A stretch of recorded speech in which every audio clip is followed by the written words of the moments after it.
It's like me saying I want to have sex with Barney and Matt getting upset. Like, to me. Dinosaur? It is bestiality. Hi, guys, and welcome back to another episode of Life Uncut. I'm Laura. Welcome to Ask Uncut. Woo! Also, I'm Keeshia, and I'm so excited to be here. And it is a brand new year of Ask Uncut. And I just had one of the most, you know, those moments when they happen to you and you're like, oh, I didn't realize I was at this point. I just went into the bathroom. We're in new studios now, and they have downlights in those bathrooms that are really fucking confronting. Downlights are never forgiving. They're never forgiving. They're unkind in change rooms. They're unkind in bathrooms. I've discovered cellulite that I didn't know I had recently. On my knees? Sorry. On the backs of my arms. When? Okay, something really equivalent to that just happened. I just looked in the mirror and I was like, I need to shave my face. I'm worried about the definition that our videos are recorded in. I am so hairy, but it's blonde. But like I must, you know how they say that the 5 people you spend the most amount of time with, you end up like Are you blaming me for your hairy face? No, I'm blaming the dogs.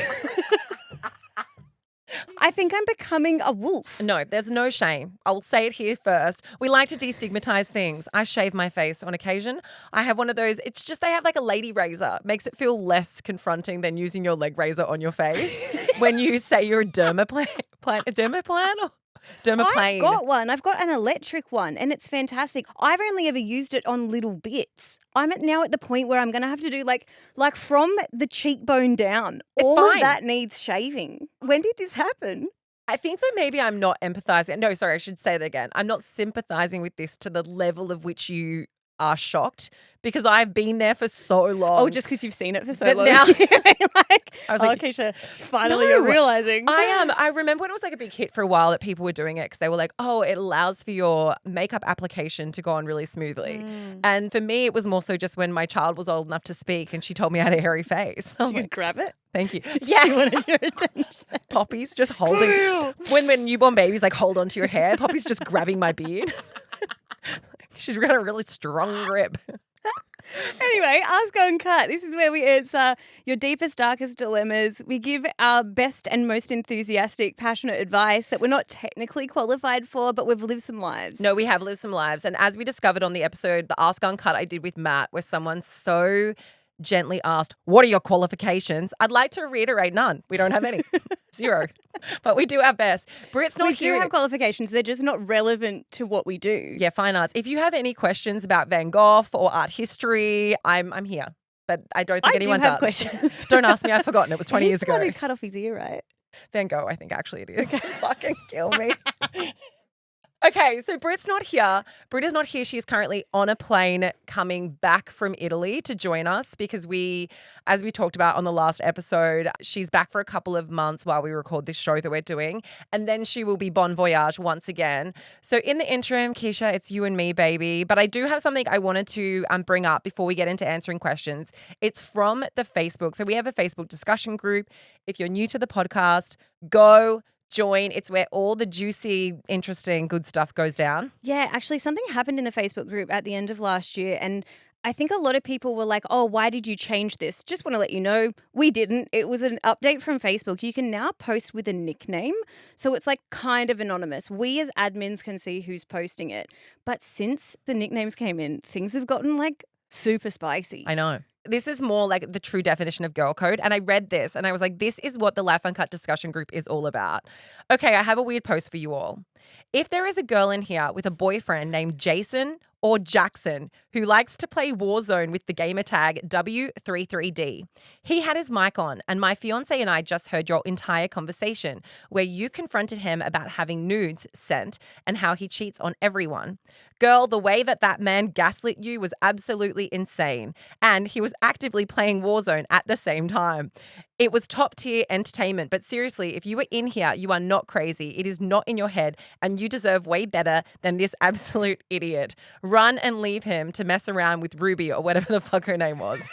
I mean, flog. However, good productivity skills. If you can have that argument and play a game at the same time, I'm somewhat impressed. No, I read this and I was like, we need to find who Jason or Jackson was. If you have been in this, potentially. I don't know. I don't want to get cancelled in 2026, but look, we can give it a red hot shot. No, look, This is already, it had 50 comments when I found this and it had only been posted this morning. I think we should find him, find her. Let's save this woman. If you are not a Life Uncut in the Facebook discussion group, there's a very good chance that you might be a listener. So now you know you're not at fault. You're not at fault. And also, fuck Ruby. Or whoever it was. And stop fucking him. Do that. All right. Well, look, it is time for vibes and unsubscribes before we get into answering your questions. Part of me is thrilled that Brit's not here. And I don't mean that for any other reason than she has banned me. Brittany has banned me from talking about my deepest passion on this podcast. It is the only thing that brings me joy in my life at the moment, apart from my children and my family. No, it is. I look forward to it every night. I'm missing an episode at the moment. So I'm one behind, but I'm going home tonight to watch it.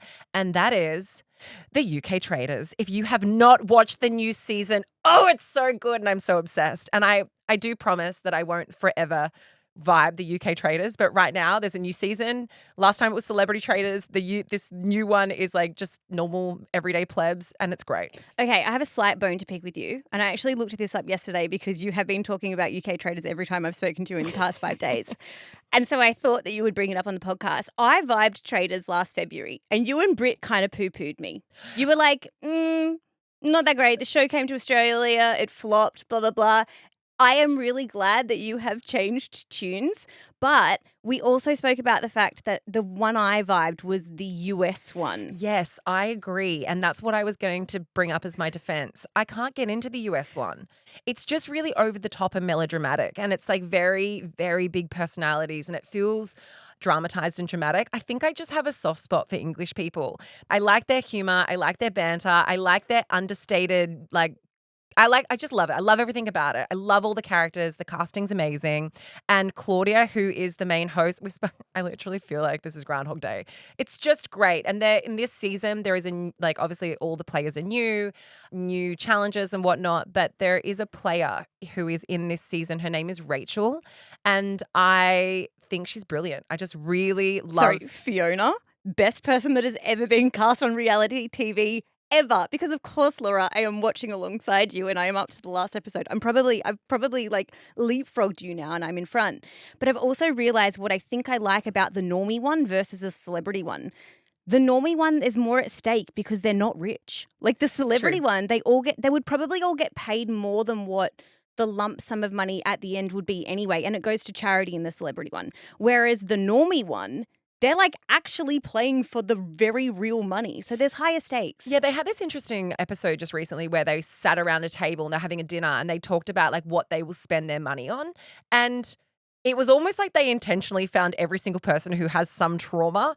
There was this beautiful moment where they were talking about what they would spend the money on if they won. And it makes you feel less like the Traitors are doing the dirty work. You know what I mean? Anyway, I don't want to go into it too much. It is a fantastic series. This series has stacked up just as good as the last ones. If you're not on it, it's on 10 Play. Watch it because the Australian Traitors is coming out soon. And I deeply hope that it's even half as good as what the UK Traitors is. Could we do recaps? Oh, guys, if you want it, tell us. We're fucking busy. I'm doing mass recaps, okay? I don't know if I can do Traitors. I have enough vibes to kind of last me through half of the year because I listen to a lot of things over the break. And one of the things that I also do over the break, I know that a lot of podcasts take kind of the summer period off. So I listen to a lot of audiobooks as I was painting the house. And one of the favorite ones is the new book by Sally Hepworth. It is called Mad Mabel. You likely, if you are a reader or you're kind of into books here and there, you've probably seen it all over people's socials because it has been very, very popular. And I actually listened to this because I have a friend, her name is Sophie, and she posts about all the books. She's a big reader. And she posted really enjoyed this, was a little bit slow to get into, but I feel a bit smug because I saw the twist coming quite early on. And so, of course, in me, I was like, well, I'm competitive. I want to see if I can find what the twist will be early on as well.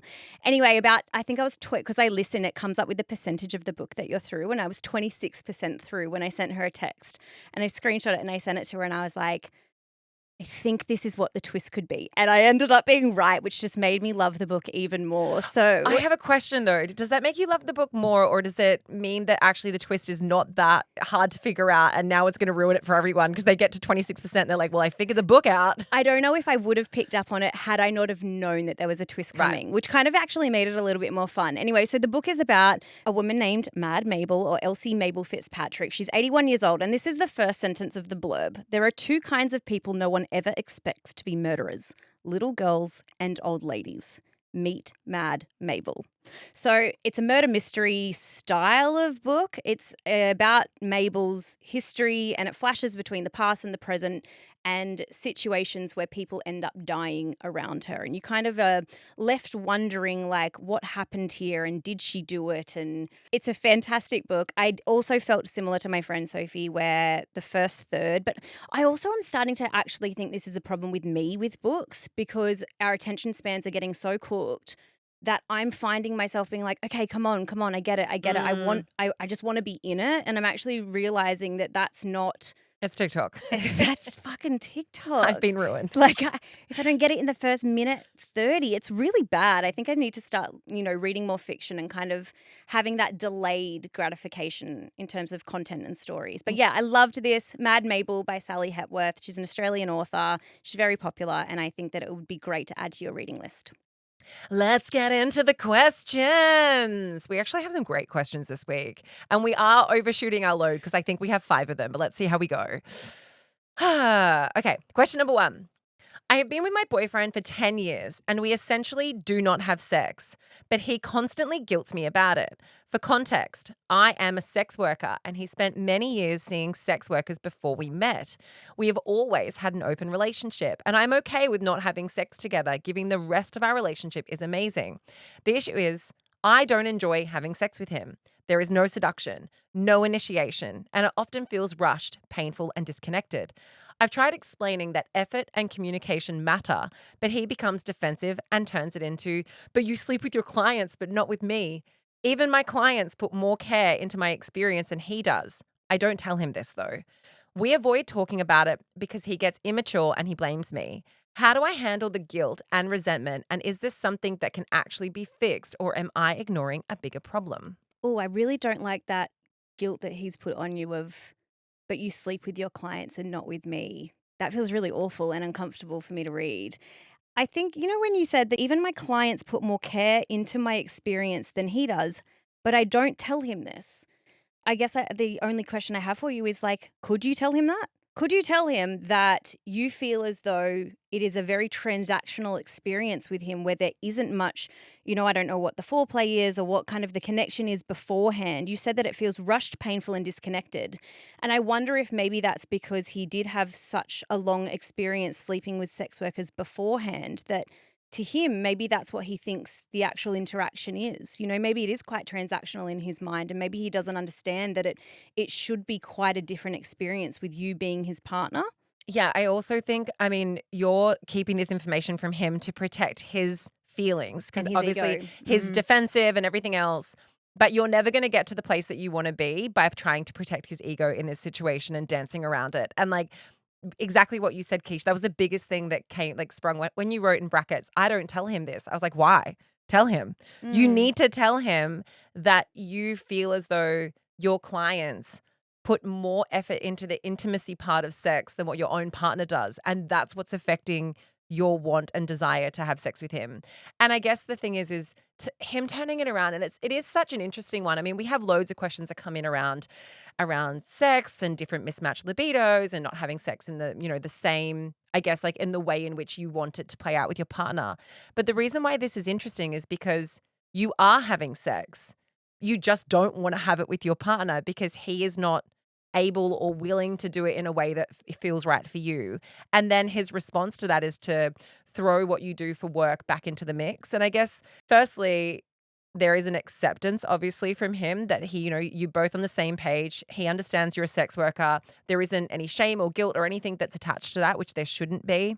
But when it comes to what you do for a living versus how you want things to be in the bedroom, they can be two very different things. And I remember when we interviewed Angela White, who we've done 2 episodes with her now. She is one of the biggest porn stars in the world. Like, she's such a prolific porn star. And we, of course, one of the most interesting questions is like, when you're dating, like, how do they cope with that? Do they get jealous, et cetera, et cetera? And she really described how when she's in a relationship, the sex is so different and it's all about connection.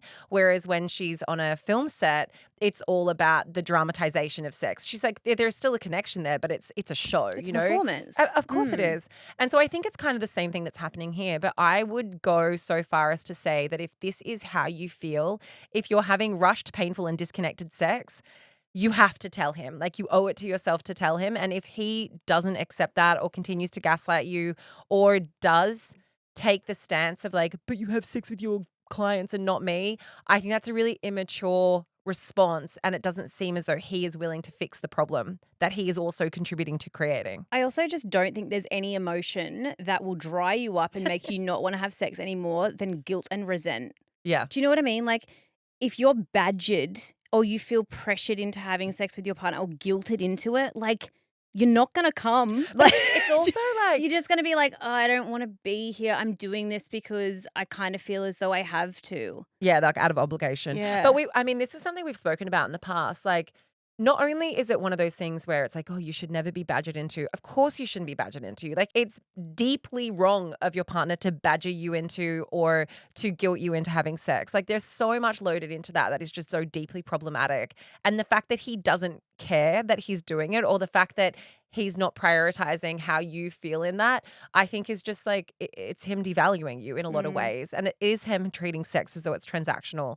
So whether you're a sex worker or you're not a sex worker, whoever you are, like, if your partner is badgering you and guilting you into having sex, like, there is a huge problem that's going on there in your relationship. Yeah, and I don't want to like come down too hard on him in one aspect. I mean, I was pretty hard just beforehand. But maybe he actually doesn't have the understanding that that is not how sex is supposed to be. Do you know what I mean? Like, and I mean, maybe that's a really non-feminist thing to say, and maybe he should have gotten there on his own accord.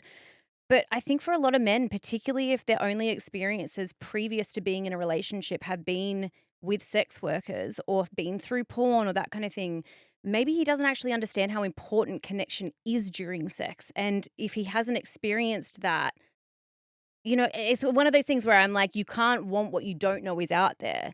I really do think that you actually could tell him that your clients put more effort into you feeling connected to them than what he does. And I think that that might be something where he has to hold a mirror up to himself and kind of have a bit of self-reflection and an evaluation of his own behavior rather than just putting it all onto you, as you said, Laura. Yeah, I agree. But I do think the only way to get there is to have what will be a hard conversation. I think you're resisting having that conversation because you are anticipating how it's going to go and you don't want to hurt his feelings.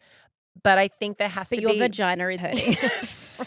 It's rushed and painful. So like... Yeah, but I think there has to be a meter conversation. Like, there's only so long that you can prioritize someone's hurt and their ego, because it really is wrapped up in ego, this conversation at the end of the day. There's only so much you can prioritize that over your own needs, wants. And if it means that you're having sex that you absolutely hate having, and the only reason why you're doing it is because you feel guilted into it, I think that you're at a point now where the scale's tipped. Like, your needs and wants are way more important than his in this conversation. Yeah, and you're a sex worker. Like, that would feel double like work, but you're not getting paid for it. Okay, I gave you a freebie, pal. Be grateful. All right, question number 2. Is it cheating if they're texting bots? Is it considered cheating if your significant other is on apps, e.g. Telegram, and is messaging bots? And that's in quotation marks. A friend of mine has been in a relationship for around 10 months and recently found out that her boyfriend had been sending messages to these bots. The messages are on the flirtier side. The bots send through an image of a woman, mostly AI, with minimal clothing, and her boyfriend would reply with, and she's got 2 flame emojis, like fire emojis, or looking good, etc. These bots also comment on his appearance, saying he's hot and sexy. She has said that it is cheating and she wants to break up with him as he is seeking sexual validation and attention from these bots. Sorry. I would love your take on this. We read this morning and it sent me into outer space. Look, do I think that this is cheating? I don't know if this is cheating to me. Like, I don't know if I caught Matt talking to ChatGPT to get his rocks off. I don't think that I would consider that cheating. However, I would think he was a bit of a loser. This is worse. This is more of an ick for me. I'd rather you fuck someone else because they are a human that has DNA and a heartbeat. I don't want him to do that. No, okay. Let's take it seriously. I am.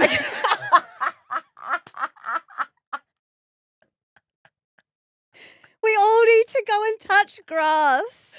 I know there's a loneliness epidemic, and I actually. But he's not lonely. He has a girlfriend who wants to have a girlfriend. Like, this is. I understand the loneliness epidemic. I understand that for some people it fills a hole. Like, I get that. It is. There is connection. There is something that makes them feel as though they have someone to talk to or flirt with or whatever. I understand that. What I don't understand is when you are in a loving relationship with a partner who wants to have sex with you, but your insatiable need for validation is so high that you know you can't do it with an actual human, but you need to scratch that itch by going to an AI platform and speak to imaginary humans that have been created by computers. And it's one thing to get AI photos and be like, oh, that's hot, and use that as spank bank material. That's one thing. I actually don't have that much of an issue with that. If that's what you're into, go for gold. Some AI is very convincing. It's the engaging. It's sending fire flames and telling the AI model how hot she is so that she then writes back. It's the connection or the relationship that starts to build that for me is bizarre. Like, I know it's happening more and more, but it is kind of bizarre. Yeah, and also I don't want to take this too dark, but I feel like there's really only silly or dark places to kind of take this conversation. And I've been listening to a lot of podcasts talk about this and talk about, there's a lot of conversation about the male loneliness epidemic and how basically they're undateable men. And, we've all seen the stuff about Chris Williamson and about Stephen Bartlett lately. Like all of the red pill incel chat. Yes. Yeah. And I'm cautious of not sounding even in that realm, but I think that this type of conversation, it does kind of border on that. I am genuinely worried about the direction that we are going in terms of our human connection, because as someone who does have an insatiable craving for validation, as someone who probably could end up in the fields of addiction if I wasn't careful, I really, really do think that we've lost our ability to handle uncomfortable situations and not get that instant gratification. And that's what these bots are now providing. They're providing the instant gratification. You can't get rejected by it. You don't have to have difficult conversations. You don't have to, be accountable for anything. All of the difficult parts of human connection are removed. Yeah. And therefore, it's kind of like taking a drug rather than getting dopamine from going out in nature and, experiencing something good. We're getting it so instantly that I really do actually fear we're going to lose our ability to have proper, deep human connection. And the only way you get there is through experiencing those things with other people. Well, it's also an echo chamber of what you tell it you want. You don't have to be accountable for anything. There's no accountability. You train it in the way that you want it to speak to you or you want it to engage with you. So instead of having those conversations with your partner of like, I would love for us to be able to do this in the bedroom, or I would love for you to do this with me, or whatever it is, whatever, I don't know, fantasy, intimacy, connection, whatever it is that you're seeking, instead of having what might feel like a slightly uncomfortable conversation with your partner, which ultimately leads to more connection, you bypass that because that's awkward, and you're having it with an AI bot instead. I don't consider this cheating myself. I know everyone is going to be so different, but the spectrum for cheating is not black and white. It is gray. Everyone has different levels. If I found out that Matt had downloaded an AI bot program to chat to and to, send messages to, and there was an AI girl, I wouldn't feel cheated on, but I would be confused. And I would definitely be concerned. And I would want to have a conversation with him around what was he missing so much of that he felt the need to go and seek this out. And so I think that that's probably where the conversation lies, more so than like, I'm leaving you because you cheated on me, because you did this. Like, ultimately, I think that there can be a conversation around what's missing, and it's his response to the what's missing as to whether or not this is something that's solvable. If he turns around and says, I just fucking like doing it and I'm not going to stop, well then, yeah. And if that's a deal breaker for you, then you leave. Like, that's pretty evident. If it's not a deal breaker for you and there is something that he feels he needs, and you're able to meet those needs in a way that doesn't compromise what you need and want for yourself, then I think it's something you can come back from so long as you don't have the ick. But people are outsourcing this stuff all the time now. I know we make jokes, but I actually think that this would be way more common than what we would anticipate. I think people engage with AI in a way that streamlines their life, but also makes them feel something, makes them, I think, you can prompt AI to write smutty literature for you. You can prompt AI to do all loads of things. We've seen all the stuff, and this is super dark, but all the stuff that's coming out about Grok at the moment. Like, people are using this more and more, and I think it is going to become a far more common part of how people have discussions around cheating and relationships in general. Yeah, I agree. And I don't know if everyone feels this way. I feel like the large majority does. That actually very genuinely concerns me. Like, it makes me really worried. Okay, how would you respond to this? So, a friend of mine was in an argument with her partner, and they were having a discussion around something that they didn't see eye to eye on, right? He is a big ChatGPT AI user. And with ChatGPT, how you prompt it and you tell it what you want it to say. So they'd having a discussion, having a disagreement, and then he copied over a message. So wait for it. The message was supposed to seem as though it came from him, except he'd accidentally left the prompt in at the top, which said, "Now write this in a way that I can send to my wife." And so it was like a complete ChatGPT response to his argument that he had just copied and pasted as a conversation. I would be furious. I'd be like, do not outsource your intellect in this argument because you're losing. We've lost the plot. Like, We've lost the plot. I don't know. I don't know what you do in that instance. Do you say, thanks, ChatGPT, I didn't realize I was in an argument with a third party? I didn't realize that you were on my marriage certificate. So I wasn't aware that you were there in the room with us. Again, I feel like I would get the ick more for that. I understand that sometimes when you've got a lot of thoughts and you're trying to kind of work through them, yeah, sure, you might put that into an artificial intelligence to try and gather your thoughts and help you get it in a way that's succinct and clear. But if you're fucking copying and pasting. Do you know what it says to me? It actually doesn't scream to me that they don't know how to communicate their point necessarily. What it screams to me is that they can't be bothered to write a message.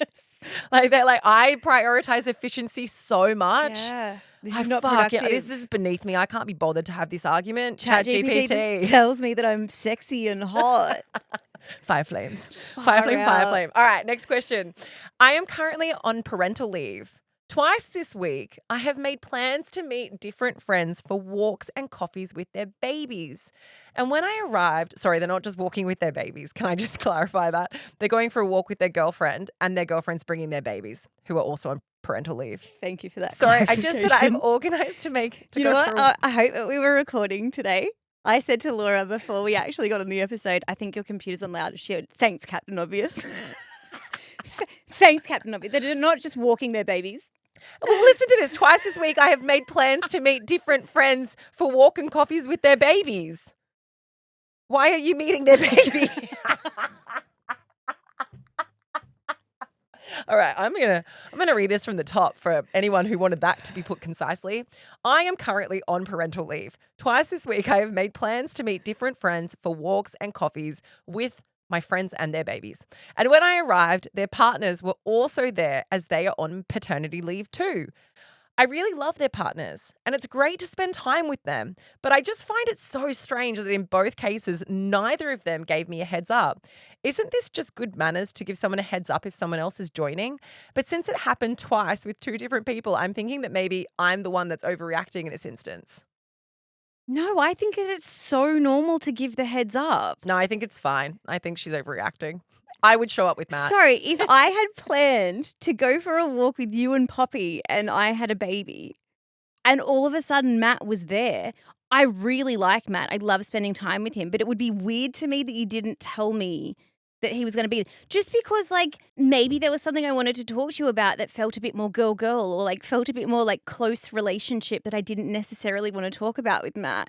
I understand that now that you're saying it, but it wouldn't have crossed my mind to tell you that Matt was coming. Like, if you'd messaged me and said, hey, can we go for a walk and a coffee? Or hey, what are you doing? Want to go for a walk and a coffee with the bubs? I would just Yeah, for me, I'm like, Matt. by Bubs, you mean, hey, this, I don't call him Bub. That's so, I hate myself. I would just invite him. I find that so strange. Okay, hear me out. It's like when you call someone and they're in the car and they don't tell you if they're on loudspeaker and there's someone else in the car. Yeah, that's like, I hate that. That's a stitch up. Just tell me, because it's really going to change what I talk about and the way I talk about it if it's not a cone of silence. So I want to preface this because I think some people probably think I'm an inconsiderate friend now. The reason why I think it's fine is because a walk and a coffee to me is so casual, especially if it hasn't been planned. As in, like, if you're not putting it in the calendar and being like, oh, on Tuesday next week, let's meet at 2 p.m. We're going to go for a walk and a coffee. That has planning preparation to it. I wouldn't just assume that Matt's coming.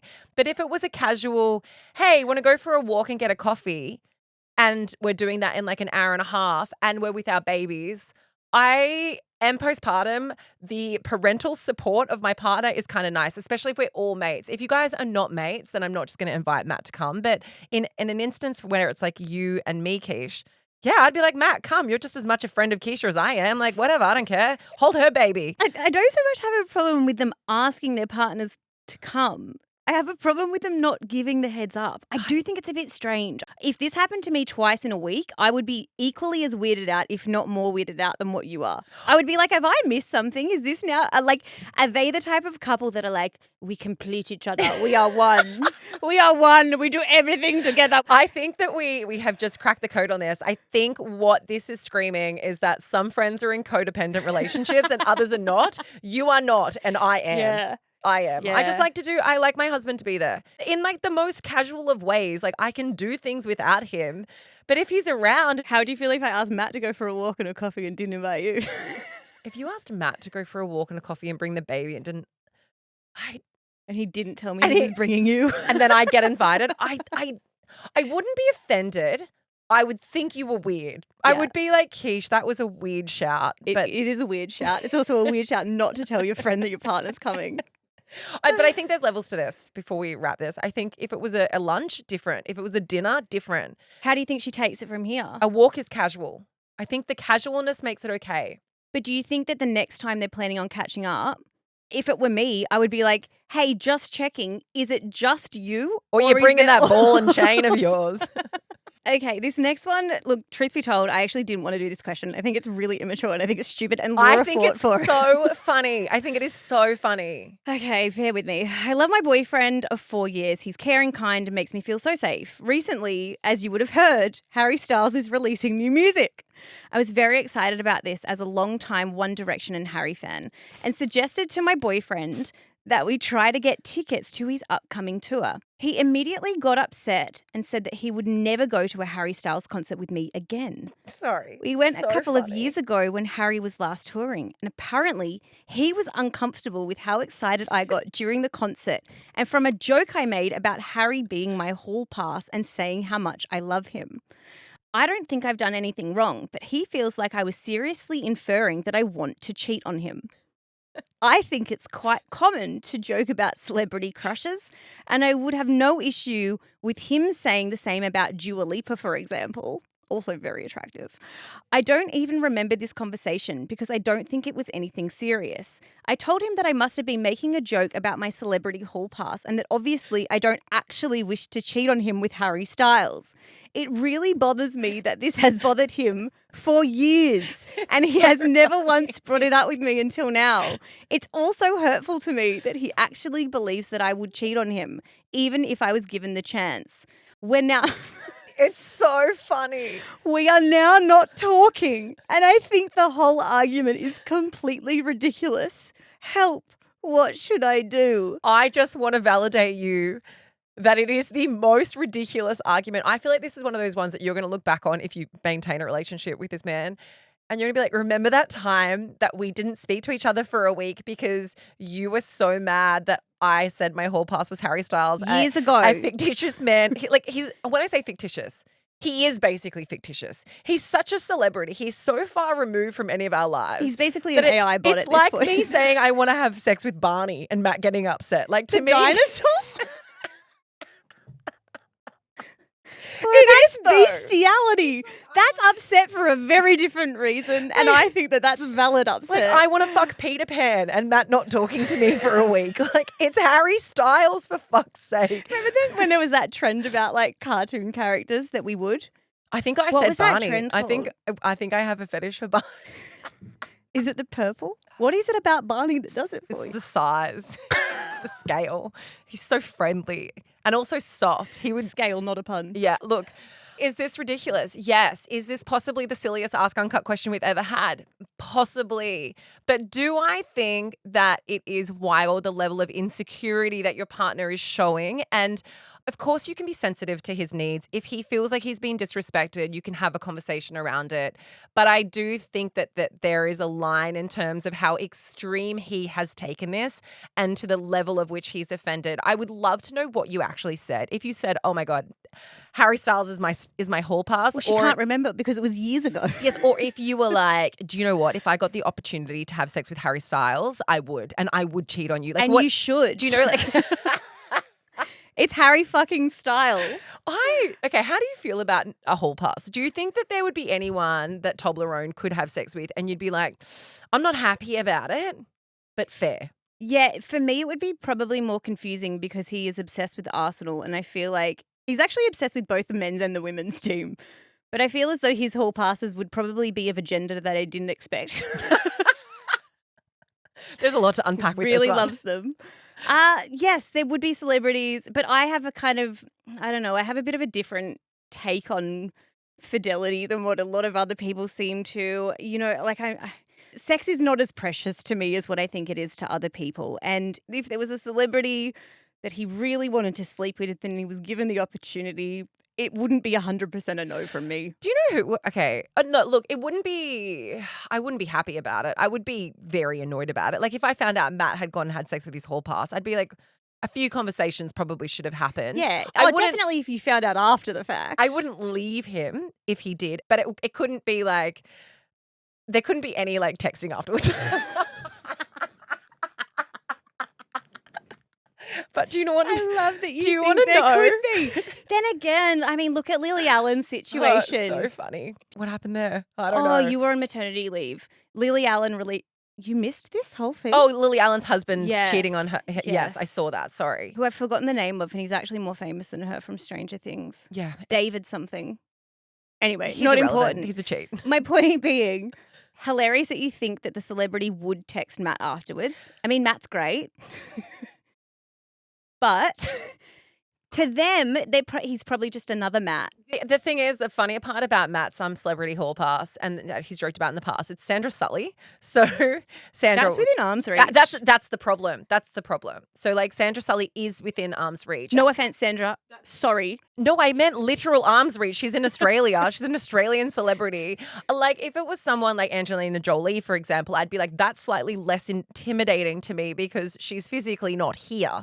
Whereas I'm pretty sure Sandra lives in Sydney, could run into her at the local cafe. Anyway, apart from that, I really, really love this question because I think that he has created a far bigger issue than what this should be. The fact that he has held on to this for years and didn't voice it at the time, I don't think that you can be punished for things retrospectively like this. I think if you behaved in a way that he was upset about, he needed to raise it 2 years ago or 3 years ago.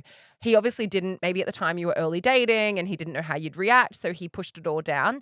But it's unfair to punish someone 3 years later for something that you didn't voice at the time, that you were upset by, and now they actually don't even remember the details of because it's so long past.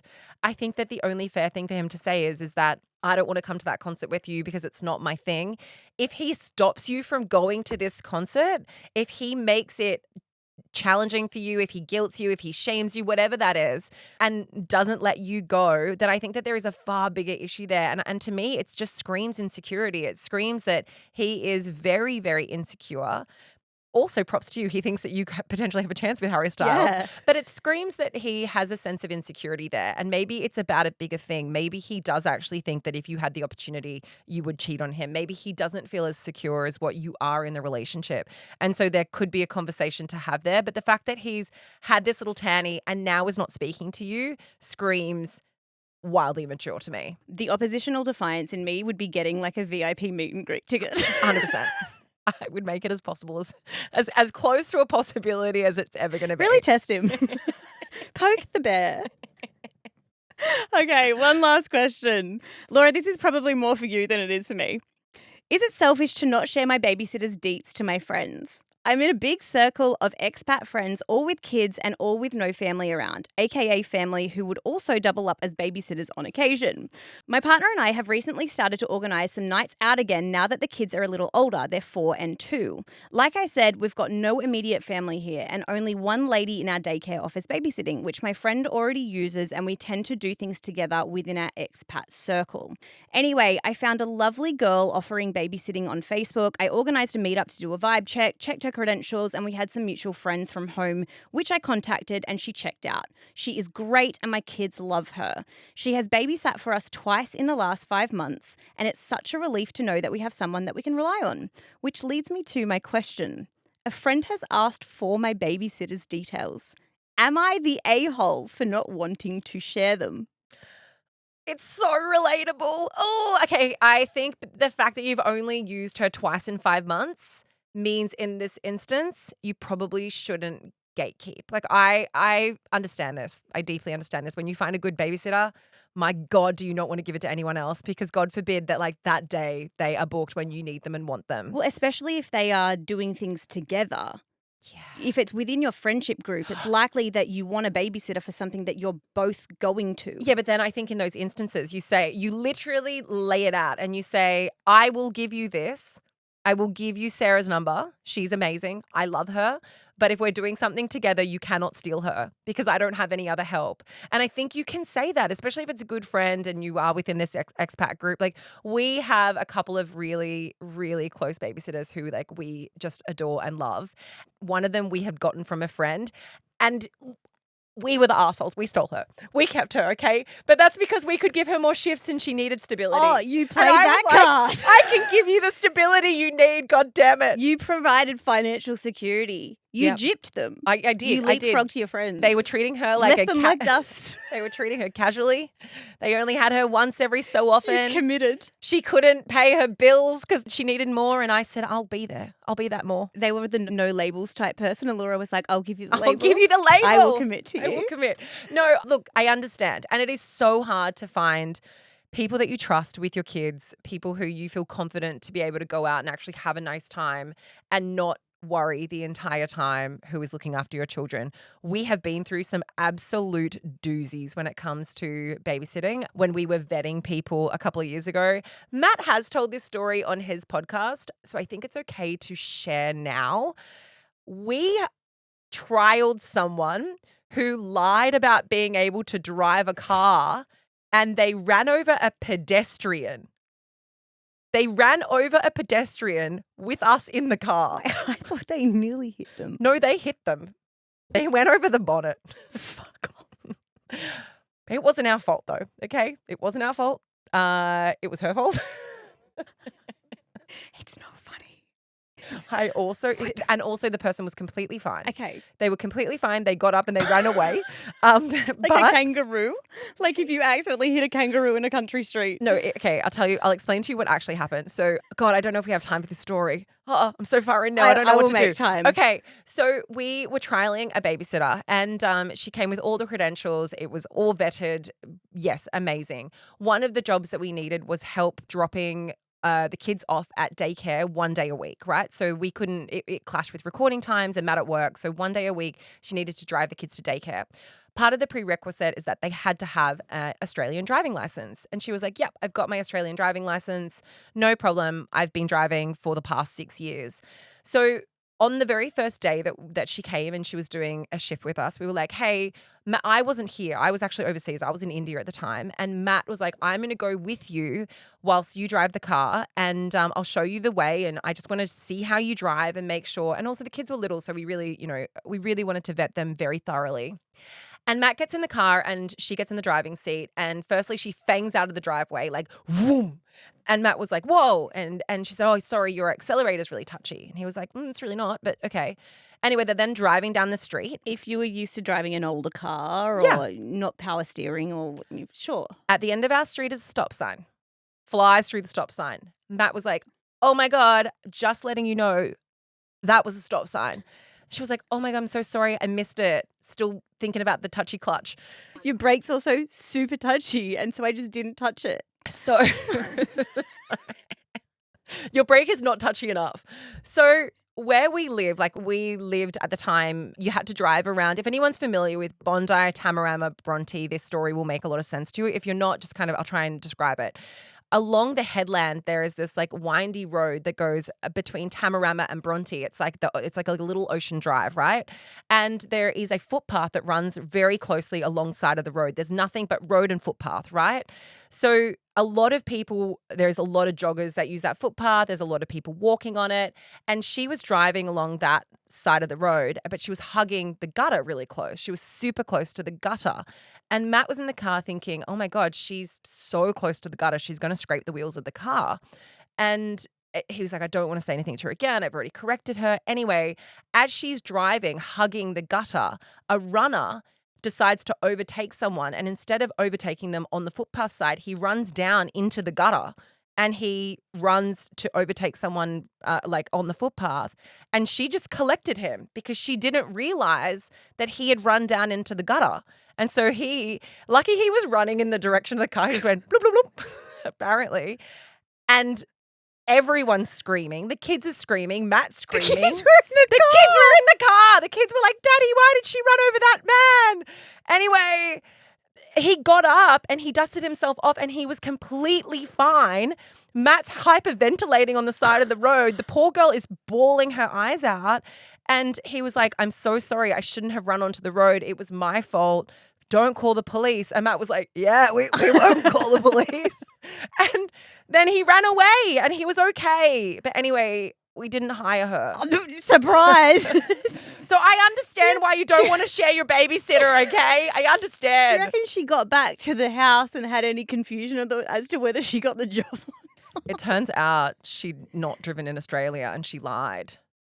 I think that You can tell. Yeah. Also, Keeshia, can you go back and check the version of that story that Matt told on Two Doting Dads? Because the version I have told is the true version, and I worry so hard that he said that that person never got hit. They did get hit. They did. And I'm The worried. truth comes out. Matt was trying to protect his reputation. I don't know what he said. We might need to edit this. Anyway. If this has heaps of beeps in it, that's why. Yeah. Did you feel comfortable sharing her details, like as a babysitter? If anyone wants a babysitter, I've got one I can share with you. She's still free.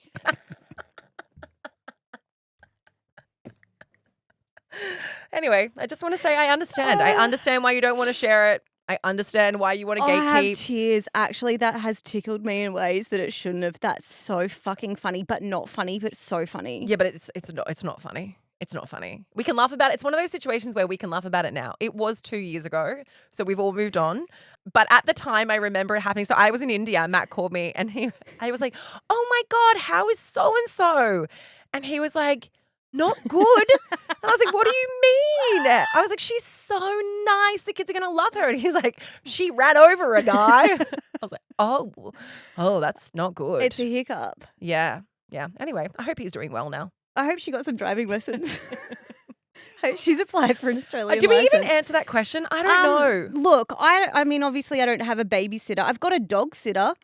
I do share her details around, but she has started to get busier, which has been harder for me, and I have to be more organised. Yeah, I do think that the way forward is just what I said. You can share it with a friend, but you do say, if we're doing something together, please don't steal her. And I do think that people understand that, one, it's generous to give up a really amazing baby. It's a generous thing to do because you've already done the hard work. You've already vetted them. You've already made sure they've got their license and everything else. But you can kind of put that parameter in place. And hopefully your friends are not like total... They're just like, you want to be more organized than your friends when it comes to planning ahead and booking. Because if it's only been twice in 5 months, I don't think it's worth gatekeeping. Well, I also think it's hard when you know, being an expat and not having any family. That would be a level harder. That like a lot of people do have help from their family, and whether it's because you're from another country or you just don't live close to your family, or maybe your family aren't able to for some reason, or they're not willing to look after your children. There's an added layer when you don't have additional help. Maybe what you actually could do is ask the babysitter if they have other friends who do the same thing. Yeah. You know, like a lot of the time, if you are in the business, you kind of know other people in the business who can cover for each other. Like makeup artists do that, for example. If they're sick, they'll call upon a friend or like a photographer, you know, stuff like that. There's always maybe backup. maybe they have someone that they could also refer on, and then you kind of all win, right? So that would be my only suggestion. But I don't think that you're a bad person for kind of wanting. I don't think you're an asshole for wanting to keep it to yourself. I also love that you asked this because it is a thought that every single mum has or dad has when it comes to offering up a babysitter. That's been really good. I mostly love that you asked this question because I hadn't heard the depths of the story of the. So I actually don't know whether we need to delete that. Okay, I'm having. I really hope we don't. I have deep and It's so nice to be back. I have such big regrets. Oh, God, guys. Anyway, look, that is it from Ask Uncut. If you have a question for us, join the discussion group, send it on into our Instagram. As you would have seen, we have spiffy new artwork. We're all shiny and new. Send it to our Instagram, Life Uncut Podcast, and we will do our best to answer them either next week. You'll go into the mix of questions that we can choose from. And you know the drill. Tell your mum, tell your dad, tell your dog, tell your friends, and share the love because We love love!